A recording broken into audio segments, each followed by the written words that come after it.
Assalamualaikum warahmatullahi wabarakatuh. Pada hari ini kami akan mencoba memaparkan mengenai pengertian jenis dan analisa saham. Kami dari kelompok 5 yang terdiri dari yang pertama yaitu Adinda Intan Puspita, kemudian saya sendiri Anis Noviatun, dan kemudian ada Maria Ulfa. Baiklah, langsung saja. Yang pertama untuk pengertian saham, di mana definisi saham adalah bukti kepemilikan atau penyertaan pemegang saham perusahaan yang menerbitkan saham atau disebut emiten. Saham juga dapat diartikan sebagai tanda penyertaan modal seseorang atau pihak atau badan usaha pada suatu perusahaan atau perseroan terbatas. Dengan menyertakan modal tersebut, maka pemegang saham memiliki klaim atau hak atas pendapatan perusahaan, aset perusahaan, dan berhak hadir dalam rapat umum pemegang saham atau RUPS. Yang selanjutnya yaitu jenis-jenis saham. Saham dibagi menjadi dua. Yang pertama adalah saham biasa, dan yang kedua adalah saham preferen. Di mana saham biasa adalah surat berharga yang dijual oleh perusahaan yang menjelaskan nilai nominal, bisa jadi dalam nilai nominal rupiah, dolar, maupun mata uang yang lainnya.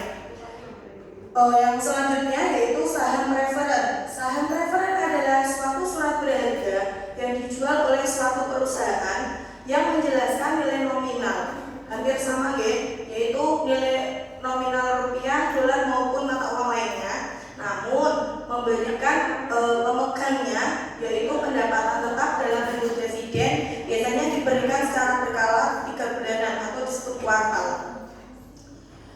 Yang pertama, saham biasa. Saham biasa dibagi menjadi 6, yaitu yang pertama ada saham unggulan. Saham unggulan atau biasa disebut blue chip stock merupakan saham biasa dari perusahaan yang memiliki reputasi yang tinggi. Sebagai leader dari industri sejenis, memiliki pendapatan yang stabil dan konsisten dalam pembayaran dividen. Yang kedua yaitu saham siklikal. Saham siklikal atau counter cyclical stock yaitu saham yang tidak terpengaruh oleh kondisi ekonomi makro maupun situasi bisnis secara umum. Pada saat resesi ekonomi, harga saham ini tetap tinggi. Yang ketiga yaitu saham musiman.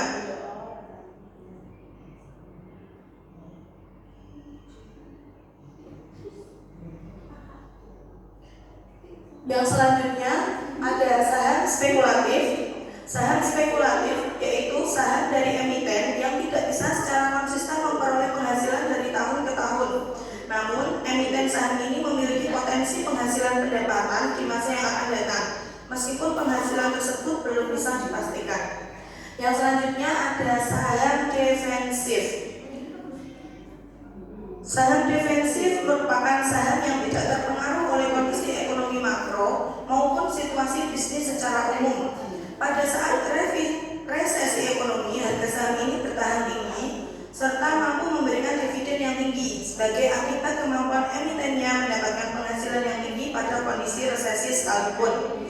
Yang terakhir yaitu growth stock atau saham pertumbuhan. Saham pertumbuhan merupakan saham dari emiten yang memiliki pertumbuhan pendapatan yang tinggi dan menjadi leader di industri sejenis. Saham jenis ini biasanya memiliki price earning atau PER yang tinggi. Selain itu, terdapat juga growth stock, yaitu selain growth stock ada juga lesser known, yaitu saham dari emiten yang tidak berperan sebagai leader di industri, namun memiliki ciri growth stock. Umumnya saham ini berasal dari daerah dan kurang terkenal di kalangan emiten. Yang selanjutnya yaitu saham preferen. Di sini kami mencoba membagi saham preferen secara umum menjadi 3 yaitu yang pertama ada callable preferred stock, yang kedua adalah convertible preferred stock, dan yang ketiga yaitu saham preferen dengan tingkat dividen yang mengambang.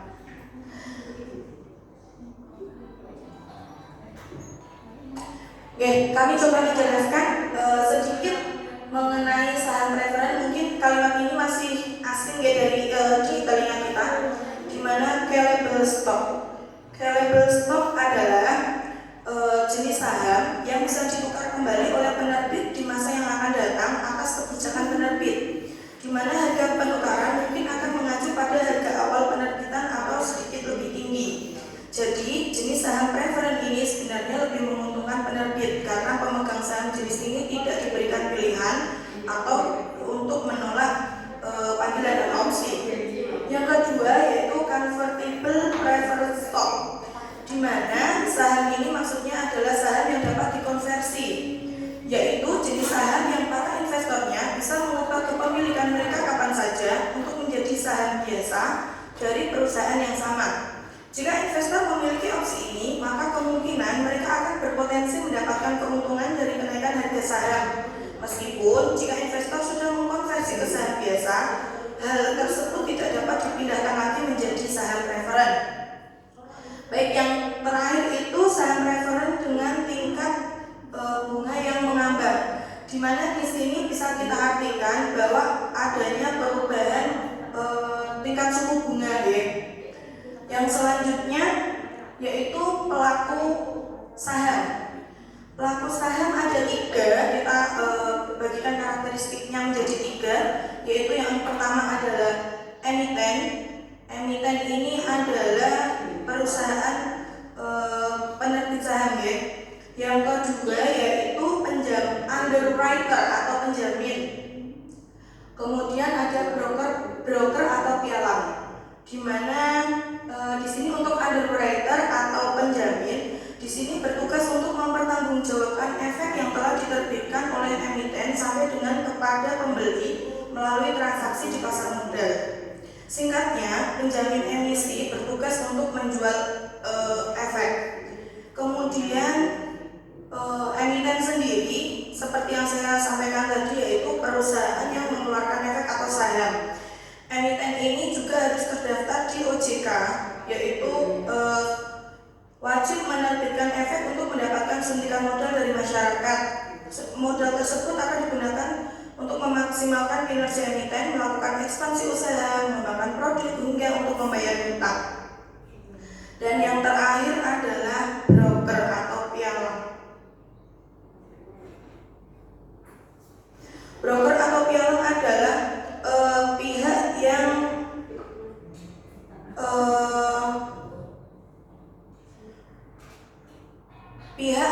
melakukan jual beli saham ya. Kita sering menyebutnya itu biasanya perantara dalam aktivitas jual beli efek.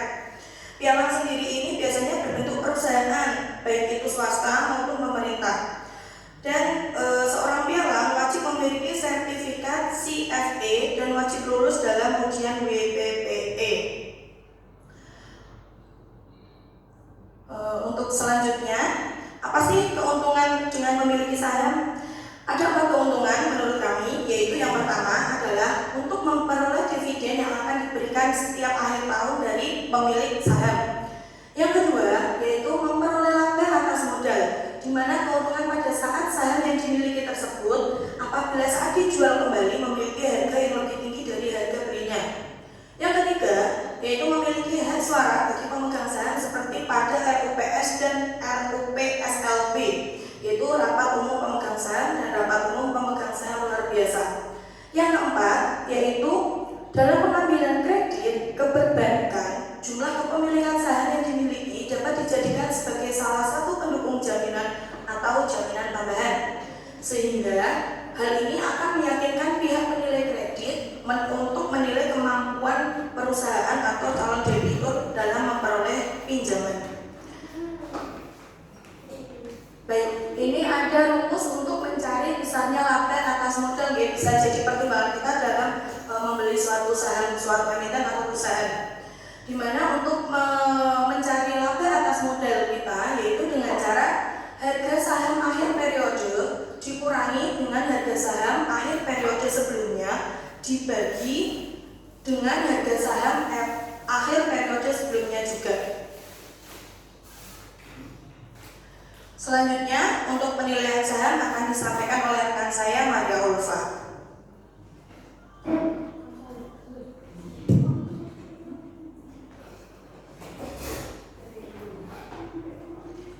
Saya akan melanjutkan materi dari Mbak Anies. Penilaian saham dari segi perspektif investor. Yang pertama, prospek usaha yang menjanjikan. Dan yang kedua, kinerja keuangan dan keuangan adalah bagus. Dan yang ketiga, penyajian laporan keuangan jelas atau bersifat disclosure. Dan terakhir, menunjukkan sisi keuntungan yang terus meningkat. Dan selanjutnya yaitu pendekatan untuk penilaian investasi saham. Dalam yang pertama yaitu pendekatan tradisional, yaitu analisis fundamental dan analisis teknikal, dan sementara pendekatan portofolio modern, yaitu analisis industri, analisis perusahaan, dan terakhir analisis ekonomi. Pendekatan tradisional yang pertama fundamental, proses pengumpulan dan pengolahan informasi untuk mengukur nilai intrinsik sekuritas dengan memeriksa faktor finansial dan keuangan terkait emiten. Dan teknikal, teknik analisis yang digunakan untuk mengamati pola-pola seperti data pasar, harga saham, dan volume transaksi saham berdasarkan historis. Analisis teknikal didasarkan pada data besar yang dipublikasikan, dan analisis teknikal berfokus pada faktor-faktor internal melalui analisis pergerakan di dalam pasar atau suatu saham, dan fokus terhadap ketepatan waktu dan penekanannya hanya pada perubahan harga. Dan terakhir, para analisis teknikal cenderung lebih berkonsentrasi pada jangka pendek. Teknik-teknik analisis teknikal dirancang untuk mendeteksi pergerakan harga dalam jangka waktu yang relatif pendek. Dalam analisis fundamental memiliki pendekatan laba atau yang disebut dengan price earning ratio approach, dan pendekatan nilai sekarang, yaitu atau yang disebut dengan present value. Dalam pengertian pendekatan laba, yaitu pendekatan ini didasarkan pada hasil yang diharapkan pada perkiraan laba bersaham di masa yang akan datang, sehingga dapat diketahui berapa lama investasi saham akan kembali. Ada beberapa formula yang dapat digunakan dalam pendekatan ini, seperti contoh, dividen yang diharapkan per lembar saham ditambah harga yang diharapkan pada akhir tahun dikurangi harga saham sekarang dibagi dengan harga saham sekarang, seperti dilihat dari PPT tersebut.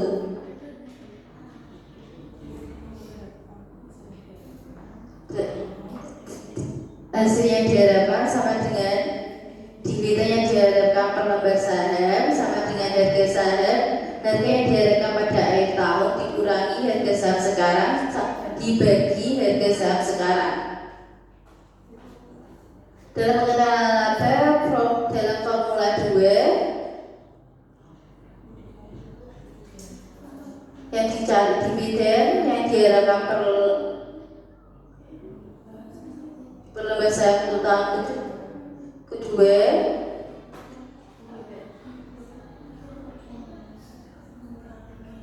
keterangannya dalam div 2 dividen yang diharapkan per lembar saham untuk tahun kedua.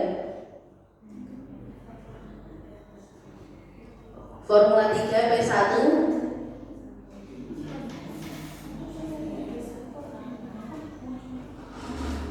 untuk mencari harga saham pendekatan laba, keterangannya div 2 dividen yang diharapkan per lembar saham untuk tahun kedua, harga saham yang diharapkan pada tahun kedua, harga saham tahun berikutnya.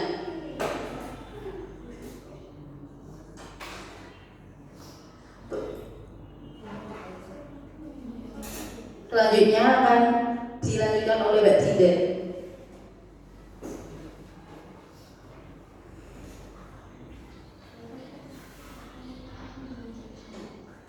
Baik, selanjutnya ada pendekatan nilai sekarang. Dalam pendekatan ini, nilai suatu saham diestimasikan dengan cara mengkapitalisasi pendapatan. Oleh sebab itu, maka disebut capitalization income method, Nilai sekarang suatu saham adalah sama dengan nilai sekarang dari arus kas di masa yang akan datang yang pemodal harapkan diterima dari investasi pada saham tersebut. Secara matematis, formula untuk nilai intrinsik adalah value sama dengan cash flow, jumlah cash flow dibagi 1 tambah tingkat return yang diharapkan. Dalam model ini, dividen digunakan sebagai dasar model analisis. Asumsinya adalah bahwa hanya dividen yang dapat diterima secara langsung dari perusahaan sehingga dividen merupakan dasar penilaian terhadap saham biasa. Dividen merupakan arus kas yang diharapkan dapat diterima setiap tahun pada masa yang akan datang. Oleh karena itu, model ini disebut dividen diskon model atau DDM dengan formula value sama dengan D1 dibagi 1 ditambah tingkat diskonto ditambah D2 dibagi 1 plus tingkat diskonto dan seterusnya, di mana D1 dan D2 merupakan dividen yang diharapkan diterima pada setiap periode mendatang. DDM kemudian dikembangkan kembali menjadi 3 model, yaitu yang pertama, model pertumbuhan tetap, mengasumsikan bahwa pertumbuhan laba pada tingkat pertumbuhan tetap dari tahun ke tahun. 2. Model tanpa pertumbuhan, mengasumsikan bahwa laba perusahaan tiap tahun menghasilkan laba yang sama. Dan yang ketiga, model dengan beberapa pertumbuhan. Model ini menggunakan 2 atau lebih tingkat pertumbuhan dividen. Selanjutnya ada pendekatan portofolio modern, menekankan pada aspek psikologi bursa dengan asumsi hipotesis mengenai bursa, yaitu hipotesis pasar efisien. Pasar efisien diartikan bahwa harga-harga saham yang terrefleksikan secara menyeluruh pada suatu informasi yang ada di bursa. Tahapan analisis dengan pendekatan portofolio modern ini ada 3, yaitu analisis ekonomi, analisis industri, dan analisis perusahaan. Yang pertama, analisis ekonomi. Tujuannya untuk mengetahui jenis serta prospek bisnis suatu perusahaan. Di sini analisis ekonomi memiliki faktor-faktor, yaitu yang pertama, inflasi, tingkat suku bunga, gross domestic product atau GDP, tingkat pengangguran, defisit anggaran, perpajakan, kebijakan pemerintah, kurs valuta asing, global economy, dan siklus ekonomi. Dalam analisis ini perlu diketahui kelemahan dan kekuatan jenis industri perusahaan yang bersangkutan. Dalam analisis industri, mengidentifikasi industri-industri yang mengalami kemakmuran atau bermasalah dalam suatu siklus perekonomian. Reaksi industri terhadap perubahan perekonomian akan berbeda-beda pada titik siklus bisnis tertentu. Yang terakhir ada analisis perusahaan. Analisis perusahaan digunakan untuk mengetahui kinerja suatu perusahaan. Dalam analisis perusahaan terdapat menganalisis dan membandingkan kinerja perusahaan-perusahaan di industri sejenis dengan menggunakan indikator bisnis dan indikator keuangan yang meliputi pertama, kinerja bisnis, yang kedua, track record manajemen, yang ketiga, kinerja keuangan 5 tahun sebelum dan proyeksi ke depan, yang keempat, proyeksi bisnis yang dilihat perusahaan serta industri yang berada di dalamnya, dan yang terakhir ada analisa dan proyeksi keuangan perseroan berdasarkan performance masa lalu dan proyeksi masa datang dengan memperhatikan tingkat kewajaran dan risiko yang mungkin terjadi.